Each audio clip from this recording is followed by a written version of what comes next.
halin kwartanci. Wanda Allah wake ga miki cewa kwartanci miki. Kwartanci sai da kawai da an gamu.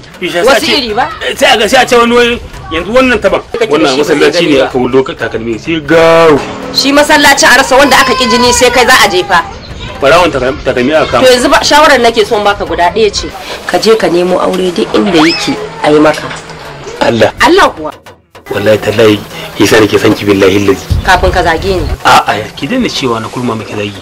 Ki ya mata baba na ce zan kulma miki zagi. To. Ta ne in wani ne sai na kulma miki zagi. Wallahi yasa nake kauna ki. Allah. Kin ga shikenan sai ku tattara ɗan kayan gidan nan. Ɗan dabbobin nan ne, abun ban ruwan nan ne, wulbaran nan ne. Sabon gadon nan naki da a dauka aje a siyasa. Ka da gadon na? Kwarai mana ba aure za yi mun ba. Aure ba za yi mun. A samu lalle wannan da sauran ka ba. Ba shikenan ba. Shikenan ku tattara ku yi mun auren. Ko kuwa kin ga shikenan. Dama na san wuta yarinya. Inno. Ya gidan inna wuro.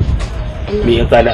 Oh, na gane. To ita ce jiya har kusan muka tafi ta fada. Saboda Na yi wa shareri a bakin kofar gida. ta ga soyayya.